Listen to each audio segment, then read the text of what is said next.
So, in this episode of the podcast, I'm going to talk about how President Zelenskyy unified the free world. Now, this episode's not for the faint of heart.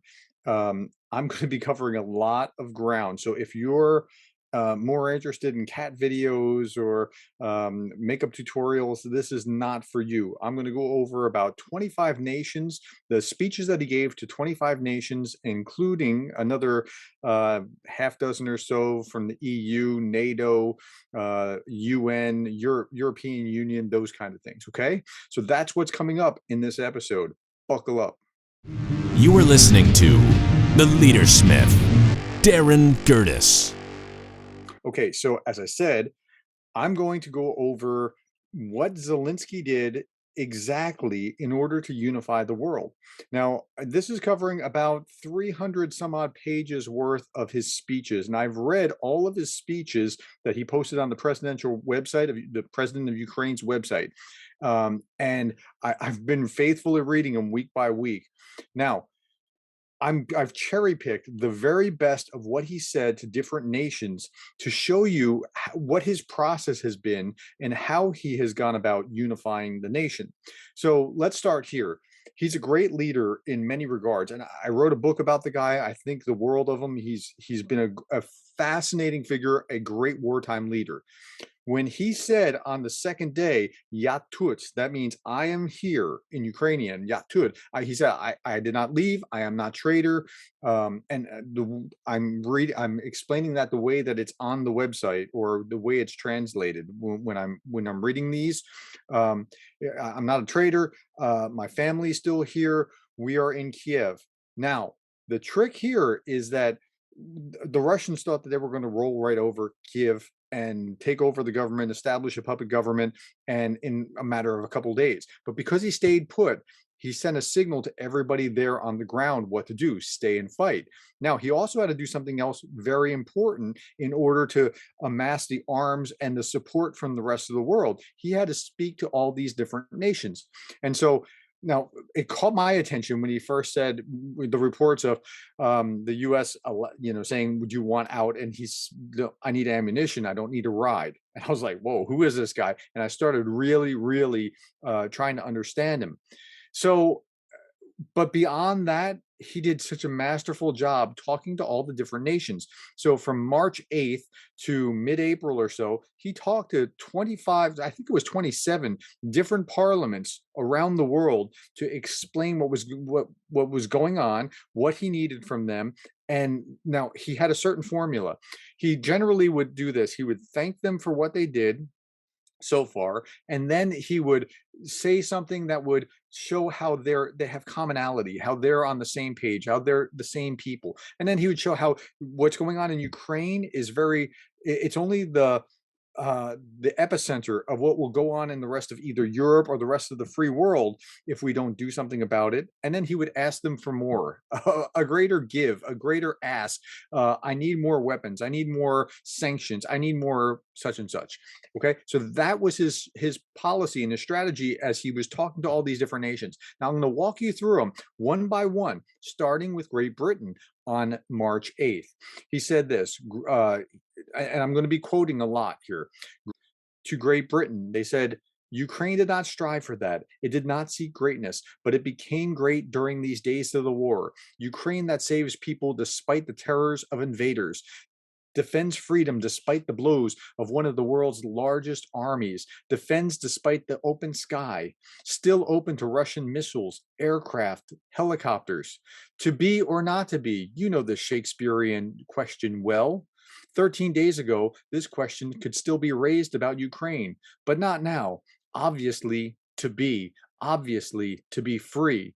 And if not here, where should I remind you of the words that Great Britain has already heard, and which are relevant again?" Now, at this point, he's already quoted Shakespeare, and he's talking to the Parliament of Great Britain.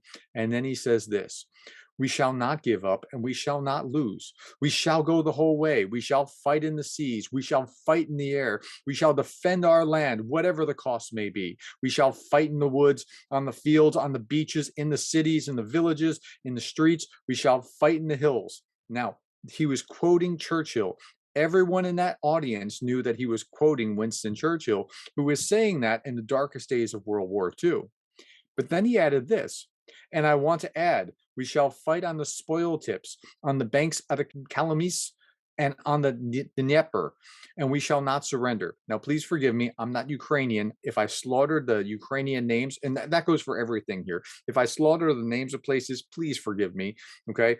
But what he did was he took uh, Winston Churchill's speech, and then he added his own lines about a mountain range and a river in Ukraine, saying that we're going to fight. It was inspiring. He got a standing ovation from the parliament in Great Britain. Okay, then a few days later, March 11th, he's talking to Poland, the Polish parliament. And now Poland and Ukraine have had kind of a checkered history. For hundreds of years, they were kind of at each other. World War II put them on the same page of being both victims of Nazi aggression and then both victims of Russian aggression or Soviet aggression after World War II. Now, so he's talking to them as neighbors, and they share a common border. He says this: when there's someone who beats like a savage, it's important to have someone who will lend a hand. And when the foot of the enemy enters your house, he will lend you a helping hand. On the morning of February 24th, I had no doubt who it would be. Who will say to me, brother, your people will not be left alone with an enemy. And so it happened. And I'm so grateful for that. Polish brothers and sisters are with us, and this is natural. Just in one day, on the first day of the war, it became clear to me and to all Ukrainians, and I'm sure to all Poles, that there are no more borders between us, between our nations, no physical ones, no historical ones, no personal ones. And today, he goes on, and today we are fighting for such a bad time for Poland and the Baltic states never to come. We fight together. We have strength. Remember, there are 90 million of us together. We can do everything together. And this is the historical mission, the historical mission of Poland, the historical mission of Ukraine, to be leaders who together will pull Europe out of this abyss, to save it from threat, stop the transformation of Europe into a victim. Although we did not ask for it, and you did not ask anything for it, it's just the way it is between relatives. That was masterful. Now, it's masterful on a number of levels. Do you see how he united and put them together? Poland and Lithuania and Estonia and Latvia, that's the Baltic states, and Ukraine. If we could be united, we're stronger than any threat that comes to us. And they all were victims of Russian aggression once upon a time. So he does this so well. And I'm going to go on to the next one. Now, the first time that he spoke to Italy, this is 12 March, the first time that he spoke to Italy, he didn't really unite things. Like in his second speech, he talked about, Rome and Kiev as these eternal cities, like these very historical places. But this one he didn't. So the idea here is what's most personal is universal. If you if you ever strike up a conversation and you have nothing in common with somebody else, but they have children, you could talk about your children like your old friends, right? That's kind of what he's doing here. Now, he quotes, now, or I'm quoting him. Now, when the war is going on and thousands of people have died in it, and 79 children have died in it, 79 children. I'm sure each of you has photos of your loved ones at home or just on the phone so that you can watch when your heart asks for that. Photos of children, photos of parents, photos of your loved ones. As for 79 Ukrainian children, 79 Ukrainian families destroyed by the shameful war, the invasion of Russia, 79 families who have lost the most valuable, but who are still forced to fight. They are forced to pull themselves up and survive and to fight for a future that is over for them. And the photos of these 79 children killed in the war. And what should we do? All of us, Ukrainian people, Europeans, so that number 79 does not change, does not grow. And so that Europe does not forget Ukraine, 79. Now, look, I don't care who you are. You recognize that children being killed unnecessarily is tragedy. Absolute, even if it, like, everybody understands that. It doesn't matter what, this crosses geographical borders, and he did this very well. So that was his first speech to Italy. Later on, he's going to make some greater commonalities. Okay. March 15th, he talks to Canada, to the parliament in Canada, and he speaks to Justin Trudeau and the parliamentarians there. And he says this: Justin, imagine that you hear it and your children hear it. Hear missile strikes at Ottawa Airport, at dozens of other places throughout your beautiful country, Canada. Cruise missiles, even before dawn.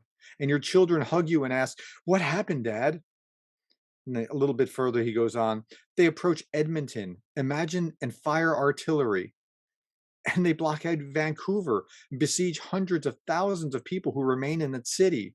The famous CN Tower in Toronto, how many Russian missiles will be enough to destroy it? Believe me, I do not wish this to all of you. Now, again, he's essentially articulating what's happening in Ukraine, in Mariupol, which is besieged and blockaded, and what's going on with the CN Tower. Like, that analog is to their tower in one of their major cities that had been hit by a Russian airstrike. Like, he's masterfully helping them put themselves in Ukrainian shoes, and that's what's causing the world to unite around him. Okay, March 16th. Now, he talks to the US Congress on March 16th. He says this: now, the fate of our state is being decided, the fate of our people. It is being decided whether Ukrainians will be free, whether they will preserve their democracy. Russia has attacked more than just our land and our cities.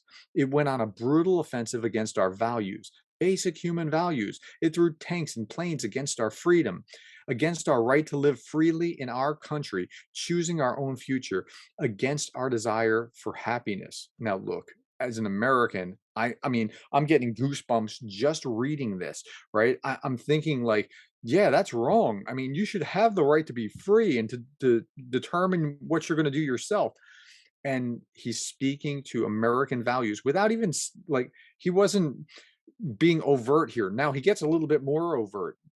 He says, understand us now when it's needed most. Remember Pearl Harbor, the terrible morning of December 7th, 1941, when your sky was black from the planes attacking you? Just remember that. Remember September 11th, a terrible day in 2001, when evil tried to turn your cities into a battlefield, when innocent people were attacked from the air, in a way no one expected, in a way no one could stop it. Our state experiences this every day. I just, wow, that hit me like a ton of bricks when I watched that. And I watched it the day that he gave that address. And then I showed the video in class, in my power and influence class at Charleston Southern. I was showing them that as an example, displacing what I had used in previous semesters as an example of a powerful speech, because it becomes even more powerful. He goes on, I have a dream. These words are known to each of you. Today I can say I have a necessity, the necessity to protect our sky, the necessity for your decision, your help, and it will mean exactly the same thing that you feel when you hear I have a dream. Okay, so he's linking us to Pearl Harbor, to Dr. King's I Have a Dream, to 9/11. So then he shows this really heart-wrenching video. It's these beautiful scenes of Ukraine, and it's calm and peaceful, and then it shows these war images of things being bombed, and dead bodies lying, a parent weeping over their child. And I mean, it was touching.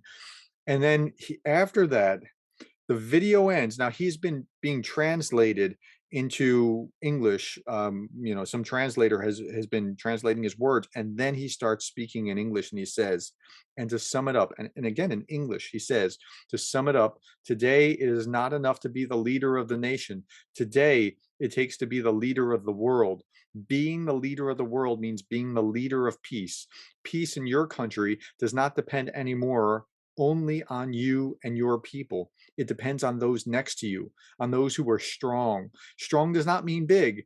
Strong is brave and ready to fight for the life of the citizens and the citizens of the world, for human rights, for freedom, for the right to live decently and to die when your time comes, not when it is wanted by someone else, by your own neighbor. Today, the Ukrainian people are defending not only Ukraine, we are fighting for the values of Europe and the world, sacrificing our lives in the name of the future. That is why today the American people are helping not just Ukraine, but Europe and the world to keep the planet alive, to keep justice in history. Now, I'm almost 45 years old. Today, my age stopped when the hearts of more than 100 children stopped beating. I see no sense in life if it cannot stop death. And this is my main mission as a leader of my people, great Ukrainians. And as a leader of my nation, I'm addressing President Biden. You are the leader of the nation, of your great nation. I wish you to be the leader of the world. Being the leader of the world means being the leader of peace. Thank you and glory to Ukraine. Now, did you feel that?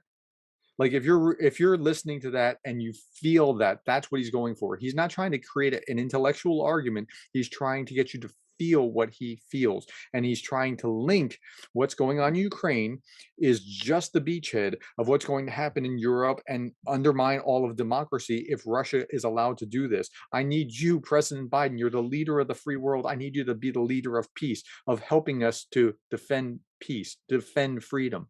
And again, that was masterful. I mean, he did just a great job.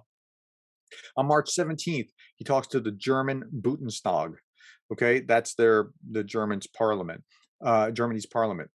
During the 3 weeks of war for our lives, for our freedom, we became convinced of what we had felt before, and what you probably do not all notice yet. You are like behind a wall again, not the Berlin Wall, but in the middle of Europe, between freedom and slavery. And this wall grows stronger with each bomb that falls on our land, on Ukraine, with every decision that is not made for the sake of peace. Now, that Berlin Wall metaphor is going to be very powerful in Germany. Remember, the Berlin Wall is within living memory. It only went down in about 1990, I think 89, 90, something like that. And so people remember what that was. And so it's very vivid. Now, what's also in memory is what he's going to talk about next. If you remember what the Berlin airlift meant to you, which could be realized because the sky was safe, you were not killed from the sky, as now in our country, when we cannot even make an airlift, when the sky gives only Russian missiles and air bombs. I'm addressing you on behalf of older Ukrainians, many survivors of World War II, those who escaped during the occupation 80 years ago, those who survived Babin Yar that President Steinmeier visited last year on the 80th anniversary of the tragedy. And it was hit by Russian missiles now. It was exactly this place that was hit. And the missile strike that killed the family that went to Babin Yar, to the monument, killed again 80 years after. I appeal to you on behalf of everyone who has heard politicians say, never again, and who saw that these words are worthless because again in Europe, they are trying to destroy the whole nation, destroy everything we live by and live for. Now, that was powerful, and here's why. Babin Yar was the site of the largest atrocity in all of the Holocaust. Not the concentration camps, but just mowing down tens of thousands of Jews at Babin Yar. And there's a Holocaust memorial there. Like when I say mowing down, I mean like machine gunning them, like bringing them out to that place and just mowing them down. And so that's what he's referring to. And this, what happened just before this speech was that he's tying the current event of before this speech to that place because Babin Yar was hit with a missile strike by the Russians. Like, I don't understand why that particular place, it doesn't make any sense, but that's what he's tying it to. Now, he also talked about when you hear politicians say never again, this is a common refrain after what happened with the Nazis, right? Never again. We're not going to let that happen. That's why the UN formed. And so you've heard that, but is it just a paper promise or is this real? Now he's talking to Germany, and Germany still has quite a bit of war guilt. And they, I mean, if I'm not mistaken, it's actually a crime to deny the Holocaust in Germany. Now I'm a free speecher, but for Germany to make that law, I'm fine with that. Okay. It's a crime for them to deny what the Nazis did in World War II. And so he knows what he's doing, and it was masterfully linking things. Okay, Switzerland, 19 March. He says this: I have often been to your country and I know very well how you live. And one day, standing near Chilean Castle, I asked my friends, we were one company, why can't we live like this? To have such a standard of living, a high level, and with the same freedom, in such a friendly community, and with such confidence in our own strength. And I sincerely wanted the Ukrainians to live like the Swiss. Now, he's connecting to Chichilian Castle. I don't know if I'm pronouncing it right, but he's connecting it to something that I'm pretty sure that they're aware of, and and he does this with each speech. He connects to something, whether it is Churchill or 9/11 or the Berlin airlift and Berlin Wall. He's doing this masterfully. This is bringing people together. His speeches are the opposite of what um, rhetoric in the United States has been for the last couple of years, where we've just been tearing at each other. Everything he's doing is not calculated to say you're the other, you're woke or you're not woke, or you're this or that, or the right. That's what we've been doing in the US, tearing each other apart. What he's doing is actually bringing commonality and bringing us together. Okay, the next one, 20 March, the Israeli Knesset. The Knesset is their parliament. He says this: the Ukrainian and Jewish communities have always been, and I am sure will be, very intertwined, very close. That is why I want to remind you of the words of a great woman from Kiev, whom you know very well, the words of Golda Meir.